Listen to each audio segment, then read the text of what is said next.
to see you. How are you? Nice. Good. How are you doing? I'm doing good. I'm doing good. It's great to have you. It's great to be here. It's so nice to talk with people in the age of everyone being isolated in their own apartment. That is right. That is right. Where are you right now, Siobhan? So I'm in Ohio right now. So my fiance lives up here. He's also a musician, but not classical. He's a guitar player.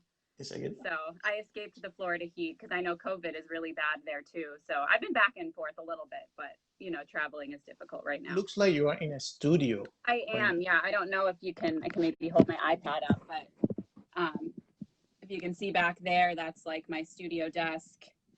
There are a bunch of guitars kind of on the wall. Wow, that's pretty cool. Got a piano over here. It's not the best angle, but yeah, this is basically where I do all of my work right now, which is nice. Got piano, got my violin here, bunch of recording stuff. So I've got some microphones set up back there. This is an amazing setup. Right now that's what you need, like all these mics, computers, a studio, because that's how we project to the world at this moment. Yeah, no, and it's so amazing what you can do. Like if you think of 20 years ago, people would have to go to a professional studio or hire somebody to record them or do a video. And now, I mean, stuff has gotten so inexpensive compared to what it used to be. You can get recording software pretty cheap. You can get plugins, almost everything you can do by yourself. And YouTube is amazing. You can learn almost everything you need to know online. That is true. Are you good at like doing this type of, engineering? Because I've gotten better at it. I have to say personally, I still think I'm really bad. And when I play some of the things I record for guys that really know how to mix and master and do like really high quality recordings, like, oh, well, you need to fix these things, but at least I'm able to do it, so I'm getting better as I do it more and more. Yeah, I think we all have to be like, in the know about what to do, how to project, how to record right now. Not only playing, but recording, uploading videos and stuff like that. So it's a skill that we all need at this point, I think, especially with the corona. Yeah, well, and it's too bad that, especially at least from my experience going to music school, I learned basically nothing about recording technology. We go to conservatory, or I went to University of Michigan, which is a great school, and they have a great performing arts technology department, but there's no encouragement of crossing over and doing both. So if you're a violinist or a violist or cellist, it's like, learn how to do that. And then you graduate with almost no knowledge of how to actually use the technology to promote yourself, which is almost the most important thing if you think about it, because you don't just get out of school and have a gig waiting for you. That is true. Like, I think many of us have the misunderstanding when we go to school. Oh, we're going to go to school and we're going to get an orchestra job. And the skills of like recording and projecting yourself in social media it's a huge one.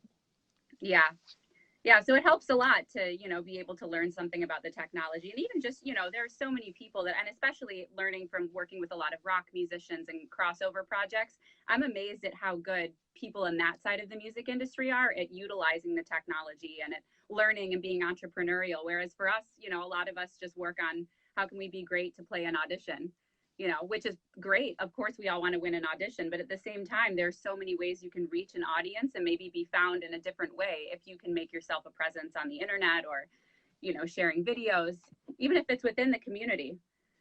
This is the perfect moment to get some skills on like, uploading videos, like recording application and all this stuff, like we have the time. Yeah, absolutely. And I hope a lot of people will take the time to, acquire some of those skills, because especially a lot of people that are experts right now too are doing master classes. Like even now, just for practicing classical music, I'm taking a master class online with, I think he's the associate concert master of the LA Phil, and it's very inexpensive compared to what you would pay to have lessons, so there are a lot of people like that are offering workshops that you can do over the internet. And it's a great time to really hone in on a lot of those skills. Okay, so where are you from, Siobhan? So I'm from Michigan. I grew up outside of Detroit in a suburb, kind of middle-class family. Both my parents were entrepreneurs. My mom still is, bless her heart, she's working so hard still. So my mom runs a marketing company. My dad was a psychotherapist, and nobody played music really in my family, but they really appreciated it. My dad had played some guitar. My mom played piano a little bit. And so I mean, when I was really young, I just gravitated towards piano and violin because we had a piano in the house. And luckily the school I went to was very arts oriented. So, you know, when you got into the second grade, you know, primary school, you had to choose an instrument basically. So it wasn't like a lot, you know, if you think a lot of American public schools, which is really sad, music might not exist or it might not be introduced until later. So for us, it was just an obligation. You had to do it. And luckily I liked it. So yeah, there was a girl that was playing violin in my class and I was like, well, that's what I want to do. And then started soon after that. And then luckily around the Detroit area, there was just a lot of really high level youth orchestras, you know, because of the Detroit Symphony, a lot of good teachers. Everything was pretty easy to get to, you know, it's not a super congested city. So you can drive into town from the suburbs and play with the civic orchestra, with the symphony, which I did for many years. And, you know, I was always someone that was interested in a lot of different things. So, you know, even though I was a musician growing up, I also wanted to study something academic in school. So when I went to college, I went to University of Michigan, which has a great music school, kind of conservatory style within a bigger university. And I also studied economics and French. So I was kind of spread pretty thin when I was in college. You studied economics? Yeah, I studied economics, which I use almost none of it now. But I think it does help to have some sort of business knowledge and, you know, logic training, I suppose. But yeah, so I mean, university was great. I learned a lot, stayed and did a master's that I studied viola. So partway through undergrad, I started playing viola and chamber music. So I was doing a lot of violin. Sorry, go ahead. I think it's something that people don't know as much, that you also are a violist. Yeah, right? it's funny because depending on when people met me in life, they think of me as either a violinist or a violist. Because some people that became friends with me in my master's didn't even realize I played violin for a while because I was very heavily focused on viola. So, I mean, I have to say, you know, being able to play both, viola absolutely helped my violin technique in so many ways. So I'm really grateful that I did get into it, and I still love playing it. I've seen you. Yeah, so it was great. I mean, I learned so much, and it just sort of happened that when I got out of my master's, I went back into violin a bit because of the type of music I was most interested in, which is kind of crossover. So, you know, I'm playing a lot of classical music still. Like in Miami, I play with the ballet orchestra. We've played in quartet together, all sorts of different ensembles. But, you know, as I was getting through my music education, I started getting a lot of gigs on like rock music and metal tours and different pop artists. And that's kind of when I realized that there was a whole other area of music that I really wanted to pursue. So, you know, as it happens, there was a little more demand for violin in that arena. Not many rock musicians think about viola. So I try to always sneak in any sort of viola that I can. And a lot of people, you know, in rock music, let's say, will play like a 5-string violin, which, you know, basically is a viola and a violin combined. So yeah, so after I stayed, did undergrad and master's, and then I ended up moving down to Miami, which is where we met. And in the meantime, I had kind of been in and out of town a lot, just getting hired to do a lot of different tours with different big artists for periods of time. So I would kind of be split between touring with a different rock or pop act and then doing classical music. Yeah, I you know, see with you different like ensembles. I met you when I met you. You were playing classical music, and then suddenly I see you like on the stage, like touring everywhere. You know, Yeah. How do you make this transition? Because it's not easy for every classical musician to do. You know, I think a lot of it with me was just sort of by chance in some ways, because if you're a classical musician and you put yourself out there, there are a lot of chances to be hired even by contractors or different shows that are coming through that are doing, let's say, Michael Bublé or Trans-Siberian Orchestra, or like these big arena shows where they're looking for classical players to play a different type of music, basically. So it just so happened that when I was living in Michigan, a lot of these tours would come through, and just from being in the scene and being in the university, I got put on a lot of these shows and met people and networked a little bit. And, you know, I basically said yes to almost everything. So my career kind of happened just on its own in a lot of ways. It was, at the beginning, it wasn't necessarily strategic. You know, if you're somebody that's in classical music that would like to do more of that stuff, I think the place to start is to find people that contract for big shows like that, you know, in a certain area. Try and do some gigs with people like that, because inevitably somebody's going to need a classical violinist or violist or cellist or trumpet player, whatever, to play on shows. So as it happened, I just by chance built up a profile working with a lot of different artists and doing tours. And a couple years into moving to Miami, I got asked by the band I play with now called STARSET. They were looking for someone that basically had my profile, someone that had some strong classical chops, but was willing to tour, willing to take time off, you know, and go around the world and play their music that's original. So it just so happened that by that point, my profile basically matched what they were looking for, because I had this experience of playing with different, you know, rock artists and metal groups, and So I they was very found you. versatile. So they found me through actually another cellist who lives in, I don't know if he still lives in Boca, but a friend of mine. They were looking for a cellist and then asked him if he knew of any violinists. And we just happened to be playing a lot of crossover gigs together. And he was like, oh yeah, Siobhan would be perfect. And then they, you know, reached out to me, took a look at some of my samples, and I guess my brand fit what they were looking for, which was very cool. The name is STARSET, right? Yeah. Does. Mm-hmm. And you guys, I've seen you guys like touring all over the planet, and I saw your band, and you guys were probably the last people touring in Europe before the coronavirus. Right. So as it happened, so I joined in the beginning of 2017 with them, and since then we've been on many tours, both within the U.S. We've been to Russia, Japan, Europe, basically everywhere. But yeah, as it happened in the beginning, let's see, I think it was February of this year, we were just leaving to go to Europe, and we had a whole Europe tour scheduled, and then we were going to Russia. And of course, partway into February, March, the news of coronavirus broke out in the US and Europe and was starting to get really bad. So we were kind of in a position where we were able to keep touring a little bit, but we're risking it a little bit, you know, with being kind of in the hot zone of what was going on. So we were in Russia at the time that all the shows started to get canceled for us in April.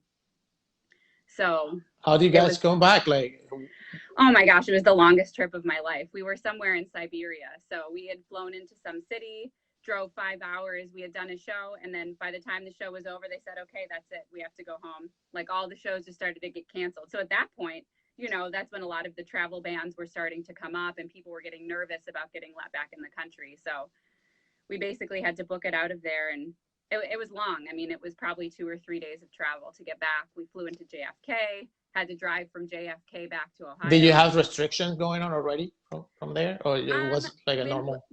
It was fine coming in. Luckily, at the time, Russia really wasn't a hot zone in terms of coronavirus. It was just sort of projected down the road that the bigger cities, they were starting to cancel like large gatherings. So some of our bigger shows at the end were like 2,000 to 4,000 people, let's say. So once those got canceled, we kind of figured it's time to get out, you know, and come back later when it's clear. So coming back in, when we landed in JFK, you know, they did the temperature checks, and as long as you weren't sick at the time, you were okay to get in. But it was risky for sure. You know, there was a moment where I worried about making it back. It must have been tough. You have a big following.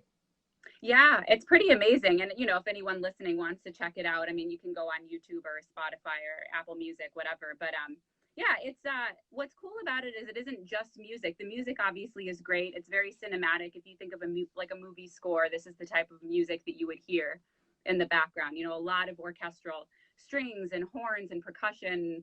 And there's a whole story around it. I mean, it's very futuristic and sort of sci-fi oriented.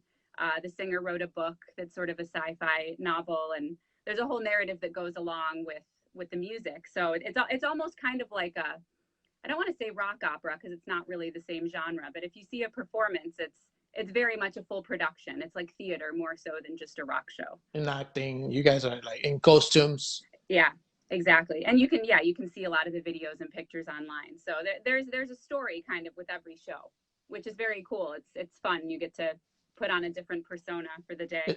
Is there any plans on coming to the US for touring and doing some kinds of shit? Originally, we were supposed to start touring again in May. Obviously, that didn't happen because we got cut early from our Europe tour. So yeah, it just has kept getting postponed. I think a lot of it is, you know, we fall in the category of being a large event. So a lot of the venues we might play would be maybe 1,000 people, 1,500 people, and indoor theaters. People are just not committing, I think, at this point to taking the risk on shows. So, you know, we've been doing what we can to keep people engaged virtually, but are you guys planning anything? Like, what's the plan, if you know about it? Because I know you're not the manager. There are some surprises, so I can't necessarily. Oh, okay, okay. So you gotta stay tuned, follow you guys, so people know what's going to happen. Yeah. So I mean, of course, we're all hoping to perform as soon as possible, just like everybody in the music world. But it's a delicate balance of, you know, keeping it safe. Cool. So what have you been doing since that moment and when you came back and like everything stopped? What are Yeah. what are you occupying your time? Well, it's funny because it took me probably a good 2 weeks, one to recover from jet lag, and two to just figure out what do I do with my life when I have no things to keep me stressed out and busy. Because I'm sure a lot of people that know me, it's like I always want to be running around and doing something because that's kind of what keeps me energized and motivated, always having gigs or students or something, So it was very hard for me, I would say, once I recovered from the jet lag to accept the fact that I had probably 4 to 5 months of absolutely nothing. So yeah, I've actually, once I got out of that rut, I've been staying really busy. I mean, I have a program of practicing basically classical stuff every day. I'm doing this master class, and I've tried to find things that I can learn and work on and skills that I can develop, over the course of these last couple of months. So, since I love rock music and metal music, I've been trying to learn different guitar solos and transcribe them for violin. I've seen some of those videos. So yeah, so I mean, stuff like that. So creating little challenges for myself, finding people that want to do collaborations. I've even just in this time met people from all over the globe that want to do little virtual duets or videos that we can put together. So things like that have helped me to like learn some new repertoire and record it. So yeah, I've been trying to keep up with recording some guitar solos, learning new classical repertoire, working up some sort of audition program. If, when this is all over, I decide I want to take auditions at some point. It's a great time to get in shape in terms of like really doing your scales and technique and Paganini or whatever it is that you have to work up to keep your jaw stressed out if I have nothing going on. So I have the opposite problem. It's easier for me to be busy and have obligations than it is for me to have unlimited time. So it helps for me to create goals, but also not to push myself too hard because there are some days where I just want to be outside and I don't want to even look at my violin. And I think that's natural. I think we have to do it too. Like you have to find a balance, which is I think is the hardest point because if you practice too much, then you're saturating yourself, your brain, and you have to find a balance where you walk a little bit outside, you exercise, you cook, you Yeah. practice. So because we don't have a schedule, it's super difficult to find the balance. In my cases, that's been the problem. But Yeah. slowly I'm trying to, like you, I'm trying to find things that I can keep myself occupied and balance things because practicing only is too much. Yeah. So like I'm trying to do these live videos with friends, colleagues, which balance a little bit of my practicing and then cooking. And my lead thing that I need to do more is probably walking and exercising, which I think is healthy too. Like I have to Yeah. find more balance on that way. Yeah. Of course, I've been watching a lot of Netflix and Yeah. We all have. I've probably no, exhausted all of the Netflix shows at this point. yeah. So No, but it's been great. And I think, especially, I think maybe a lot of classical musicians can relate to this is we spend so much of our lives, doing stuff to make an income. We're running around to teach or to do gigs or we do a wedding here or this there. And I think it helps to have this time to really focus on like, what are the things that I actually want to do as a musician in my life? And I think finding, having the time to explore what makes you feel good as a musician, what types of things do you really like doing, what types of things were you doing before that you felt you had to do that maybe you don't want to do anymore. I think in a lot of ways this time off is going to be a blessing for many people because you get caught in the loop of just running around all the time and not having time to think and to meditate on what are the things that you really want to accomplish in the long run that you're not able to accomplish by being stuck in a cycle of that's right. different things. That's right. I have to probably take the full advantage of this time because then we're in that cycle again of running around, traveling to gigs, and like Mm-hmm. it's not gonna be the same. And like you said, like this is the perfect time to do a project. Like if you Yeah. wanted to record a video or you wanted to record, I don't know, an audio or CD. But I've seen people creating YouTube videos, but some of them don't follow you. Like I think we need to support each other a little Yeah. more. Not just No, like, oh, absolutely. look at my video and that's it. Yeah, no, absolutely. And I think that's the best way for us to learn now because I know that for me, I always encourage people with anything that I share to give me their feedback, and even if they don't want to follow me, I encourage people engaging with me and saying, oh, this is great. Or if somebody that knows something about a video tip or an audio recording tip, or they notice something about the way I play something, it might help me to make it better. I mean, we can kind of workshop with each other in this time by sharing these videos. And, we've got such a great community, like globally with the internet, to engage with classical musicians, non-classical musicians, people that are into audio production. Yeah, I mean, I think it can only help to support people, and to engage with the content that they share. Regarding the economics of our lives, this is a tough one right here. So how do we keep our economics in this difficult time? We lost all the work. Yeah, well, I mean, I know that, of course, there are some people that have looked into the unemployment benefits, or lots of different grants. I know that I had applied for one that was through, I think, the Recording Academy. It's the Music Cares.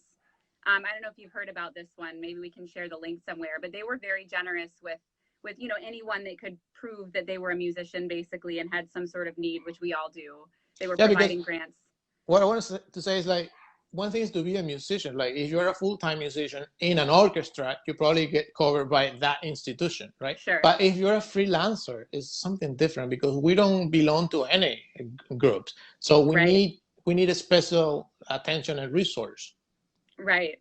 Yeah. I mean, I think, of course, looking for different grants that exist. And I know that there are some that I've saved that I can share with you if we want to share the links that are helpful. Sure. But I think another thing is, of course, it takes some time, but I think what's more empowering is to be able to find ways that you can make an income in the event that things like this happen and that we can't do gigs and we can't perform. So I really encourage people to learn about some recording technology, learn how to record yourself at home, because I get remote recording projects, people that are looking for a violinist to play on a track. I mean, all sorts of musicians are writing albums right now, as they are all the time, but especially now there are a lot of people in the studio looking to have strings tracked on their pop album, or singer-songwriters that want to have a quartet on their album. And if you can establish some sort of presence for yourself as someone that's available to do things like this, you can easily get work, while you're at home. It doesn't involve having to be with people or, doing gigs. And that's another way that you can make an income. That's a good tip. Yeah. It kind of depends. If you're able to establish a really good internet presence, you can make money, on YouTube and different things like that as well. That takes a little bit more time to build up. Those are things that you have to invest in for a long time before they start making returns. So what tips do you have, if I ask, for making your presence better online? I think sharing as much like video content of what you can do and what skills you might have is definitely great. I mean, Instagram is a great tool, I think. And the more people that you work with and the more collaborations you do, the quicker your audience will build, because you're affiliated with other people that also have their own followings. So for example, the band that I'm in has a really big following. I benefit to some degree from that, because a lot of people that follow the band will also go and support the things that I do that have nothing to do with the band. So I think the best thing that you can do is, to try and, network, be connected, but do it authentically. Don't just try and like cling on to other people to get a presence, but, be authentic, show what you can do, and find ways that you can work with people that you like what they're doing. And a lot of times you'll get a lot of support from that. It takes time, with any platform. Instagram, people are doing TikTok now. I still don't know how to use that. Me neither. If you find out, let me know. Yeah, I will. I downloaded it, but I have no idea how to make a video. But yeah, even just doing things like this, live streams with people, talking to people, reaching an audience. If there's any way that you can reach people and give them content that interests them, we all have the power to do that from home. All you need is a cell phone, and you can create anything that can reach anyone. So I think identifying what you think you can share with the world and doing that day in and day out and putting it up on platforms like Instagram, Facebook, YouTube, you'll get a lot of organic growth from that. What do you say to people that are afraid of like uploading a video? Because I'm afraid, because at the beginning when I was putting a video, oh my God, that sharp is out of tune. I don't like this, No, listen, I mean, I think we all suffer from that. And for a long time I did too, and I think at a certain point you have to just accept that there might be one or two people out there that are going to judge you, but the real people out there are going to be very supportive, and that's what I've noticed. If you're doing what you love and you want to share it with people, they will appreciate that you're sharing that. I don't think that it has to be about perfection, and nobody's perfect. If you hear a perfect recording on YouTube or Instagram, it's been edited. So, I mean, you know, I think you just have to kind of, if you put yourself on a schedule and just say, you know, every week, like for me, I try to tell myself every week I'm going to learn a new guitar solo and I'm going to upload it. If it comes to the end of that week and it's not perfect, well, there it is anyway, you know, and it's just part of something that I want to commit to myself, you know, and the more I do it, the more I get comfortable with it. And a lot of times you notice that people really enjoy what you share. And I think it makes you feel better over time about not limiting yourself from, you know, waiting for that perfection before you upload it. Yeah, because if you wait for the perfect moment, it's never going to happen. Yeah, and of course, the more you do it, the better it gets. I mean, a lot of, even for me, the first couple of times I uploaded things, I would get nervous to play in front of the camera, you know, because you're just not in the rhythm of it. It's like, you look at people that do live TV shows or radio, and you're like, oh, how can they just talk like they're relaxed? But it's because they do it all the time. If it's their first time, of course, they're going to be a little nervous. They're going to wonder who's going to judge me. It's the same thing with us. You know, we're all worried about being perfect. We all know what sounds good and what doesn't sound good. So, you know, the more you do it, the more you get in your comfort zone, and the faster and easier it gets, because you get used to your setup. You get used to getting in a rhythm of learning repertoire, music, or posting stuff. It all gets easier and faster the more you do it. Yeah, that's right. And I think we have to be, we have to know that there will be people, like you said, that are going to judge us. And we have to accept it. That nobody's going to be like, 100% of the people are not going to be like, oh, I love this video. They're going to be like, some people, oh, this video is okay, or I don't like it as much. Yeah, so we and have to. and not to interrupt you, but what you'll notice is a lot of times the people that are very critical are the people that aren't uploading anything. You know, so it's pretty easy for some people to say, oh, you know, this note was out of tune or this was better. And then I look, it's like, okay, well, at least I'm sharing something. Something is better than nothing. Exactly. You know, so the majority of people will be supportive and will appreciate what you That is have to true. share. That is true. For That's sure. something that I also have noticed. Like the majority of the people that watch my videos are very supportive. Emotionally, we are not 100%, because although we're okay, we're healthy, we're at home, we're so happy to be, you know, healthy. We don't feel emotionally 100% positive. So Sure. how do we, in your opinion, how do you stay positive, or how do you stay, or if you know a friend that is not doing so well, how do you make them reach out? What options or what tips do you have for this? Well, I mean, personally, I try to take accountability for reaching out to the people in my life that I care about to make sure they're doing okay. Just like you, I've started doing a little podcast that's going to be released soon with a couple friends. So we get together every week and we're pulling different people in from the music industry. And, you know, hopefully just sharing stuff like that will help bring people some happiness or some laughter. Yeah, I mean, I just think there's so many resources with being able to connect with people online. Now we have the time to check in with family and friends more than we have before. So, you know, I think if you're somebody that you know that there are people that aren't feeling so great, find a way to engage them in something, do some sort of project, or, you know, you can do everything virtually. So it doesn't even require having to see them physically. That's right. But for me, you know, for me personally, I think reading a lot has helped me, finding things where I can learn online. Whenever I'm reading and whenever I'm learning or engaging in something that's working my mind, it makes it harder for me to feel worried about things or to feel anxious or feeling down. You know, if I feel like I'm engaging with a story from someone else or some sort of lesson, I feel like that helps me a lot to stay motivated and stay positive. Thank you. It's been a pleasure having Siobhan and talking to Siobhan live, you know. And hopefully, like I said, this is not going to last forever.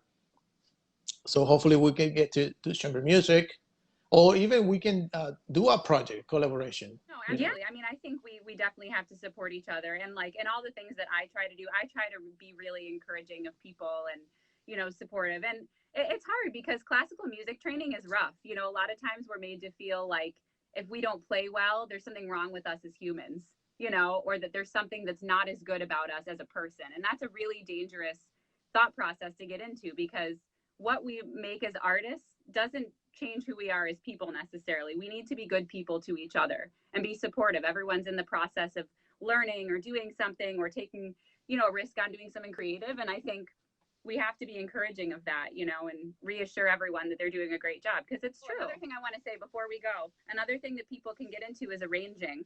If anyone wants to, that's another thing that you can make an income as a musician is working on arrangements or whatever. There's so many platforms that you can upload stuff. So if you're a string player or classical musician, you can easily get work done, making arrangements of songs that you like or something. So that Do just you? occurred to me.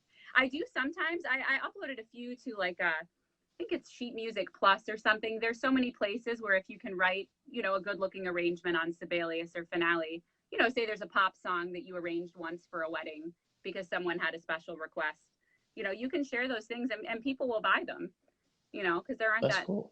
you don't think of that many people being out there doing that. So Do you need a special like copyright or platform? I think, I'm not sure about copyright. I believe that they filter for things like that, but if you write a specific arrangement, you own that arrangement.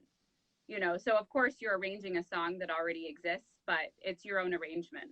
So you give credit obviously to the artist that wrote the song, but you can sell your actual arrangement. If you're doing audio recordings where you're using something, I can't say that I know a lot about that because that's more of a legal question, but there are some restrictions with using music when you're doing like audio arrangements. But if you're doing written arrangements of music, it's different. There are some guidelines, and I believe a lot of the websites can advise you on things like that. But that's a good one. if you have time and you like arranging things, that's another way that you can, get some stuff out there, and that will, provide you some residual income, even once you're done working on it. All right, it's been great, Siobhan. Yes, thank you so much for doing this, and congratulations on all the the work that you do and your band. It's doing amazingly. Oh, thank you. So see you soon, and we'll be in touch. And thanks everybody for watching this Yes, this thank live. you. Nice to see everyone. Thanks, Modesto. It was great.